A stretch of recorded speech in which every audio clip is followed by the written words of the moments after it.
পুজো এলো আর এই চলে গেল। এটা সপ্তমীর ব্লগ। আমরা প্রসাদ পেয়ে রেডি হয়ে বেরিয়ে যাই। দুর্গাপূজার ঠাকুর দেখা বলতেই সবার আগে মাথায় আসে তাঁতিবাজার, শাঁখারী বাজার আর নারায়ণগঞ্জ। তাই আমরা একদিনেই 3টি জায়গা কভার করার চেষ্টা করব। আমাদের সব কিছু ম্যানেজ করতে একটু লেট হয়ে যায়, তাই আমরা একটু লেট করে বেরোই। রাস্তা দিয়ে বৃষ্টি শুরু হয়। ভেবেছিলাম হয়তো নারায়ণগঞ্জ শহরে বৃষ্টি হচ্ছে না, এসেই দেখি যে পরিমাণ বৃষ্টি হচ্ছে। বৃষ্টি দেখে তো খুব টেনশনে পড়ে গিয়েছিলাম যে কীভাবে কি করব। তার মধ্যে নেই ছাতা, আদৌ ঠাকুর দেখতে পারবো কি না সেটা নিয়েই সন্দেহ। কি আর করব, এই বৃষ্টিতে ভিজেই চলে গেলাম আমরাপাড়াতে। গিয়ে দেখি তখন দুপুরে অঞ্জলি চলছে আর ভিড়টাও বেশ ছিল, তাই আমরা সামনে গিয়ে মাকে দর্শন করতে পারিনি।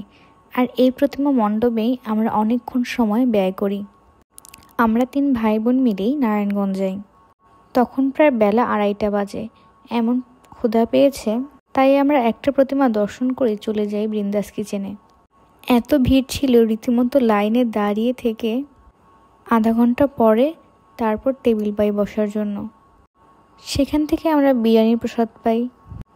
এরপর প্রসাদ পাওয়া শেষ করে আমরা আবার রিক্সা নিয়ে ঠাকুর দেখতে বেরিয়ে যাই। তখন বৃষ্টি কমে গিয়েছিল, তাই আমাদের কোনো সমস্যা হয়নি। আমরা উকিলপাড়া, সাহাপাড়া, নিতাইগঞ্জ, দেবক, নয়ামাটি সব কিছুই প্রায় কভার করার ট্রাই করেছি। বৃষ্টির কারণে রাস্তাটা অনেকটাই খারাপ হয়ে গিয়েছে।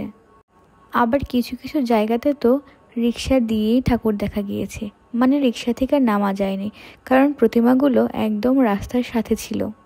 তাই আমরা আমাদের সময় আর এনার্জি বাঁচাতে রিক্সা থেকে প্রতিমাকে প্রণাম করে আবার অন্য প্রতিমা দর্শনে চলে গিয়েছি। সাধারণত সবাই রাতের বেলা প্রতিমা দর্শনে বের হয়। আমরা যেহেতু দিনের বেলা গিয়েছি, তাই মানুষ অনেক কম ছিল, প্লাস দেখে এবং ঘুরে কমফোর্টেবল ছিলাম। দেবক থেকে আমরা গিয়েছিলাম মন্দিরে, আর সেদিন ছিল গোবিন্দাসের ওপেনিং। আর ভাইয়ের সাথে ভক্তদের পরিচিত থাকায় ওনারা আমাদের প্রসাদ পাইয়ে দেন। এই জন্য মনে হচ্ছিল পুরো বিয়ে বাড়ির প্রসাদ। পুষ্পান্ন থেকে শুরু করে কোনো কিছুরই বাদ পড়েনি। এদিকে এর সামনেই 5টা পুজো একবারে হচ্ছিল। এই প্রথম আমি একই মঞ্চে 5টা প্রতিমা একবারে দর্শন করছি। তাই ভাই নিজ দায়িত্বে এই ভিডিওটা করতে যাবে, ঠিক সেই মুহূর্তেই কারেন্ট চলে যায়। এরপর আমরা চলে আসি সাহাপাড়ার সেই বিখ্যাত প্রতিমা দেখতে। তখন অলরেডি লাইটিং দেওয়া শুরু হয়ে গিয়েছে। আসলে পুজোর মধ্যে লাইটিং ছাড়া কি ভালো লাগে? এই প্রতিমাটি অনেক বেশি সুন্দর ছিল। এরপর আমরা বেরিয়ে যাই আরেকটি প্রতিমা দেখার উদ্দেশ্যে। যেহেতু ফোনে স্পেস ছিল না, তাই খুব কম ছবি এবং ভিডিও করা হয়েছে। এরপর আমরা ঢাকার দিকে ব্যাক করতে শুরু করি, কিন্তু তার আগে যে জ্যামে পড়েছি। এরপর চাষারা থেকে বাসে উঠে চলে আসি সায়দাবাদ। সেখান থেকে আবার রিক্সা নিয়ে চলে আসি তাঁতিবাজারে। যেহেতু প্রায় সন্ধ্যা হয়ে গিয়েছে, ঠিক তখনই পুজোর একটা ভাইব পাচ্ছিলাম। আসলে শাঁখারী বাজার আসলেই একটা যে পুজো পুজো ভাব সেটা মনে হয়।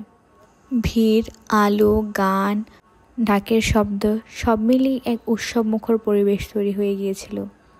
সবাই পরিবারের সাথে প্রতিমা দর্শনে বেরিয়েছে।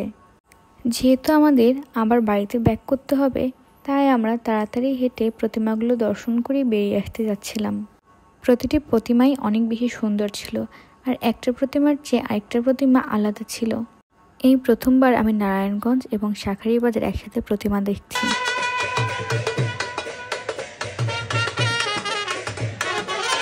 আশেপাশে মেলাও বসেছিল, বিশেষ করে চুড়ির দোকান।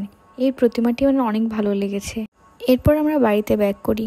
ফোনে তেমন চার্জ না থাকায় পরের ক্লিপগুলো আর নেওয়া হয়নি। সব মিলিয়ে আমাদের সপ্তমী বেশ ভালো কেটেছে। আপনাদের কেমন কাটলো কমেন্ট করে যাবেন। Thanks for watching.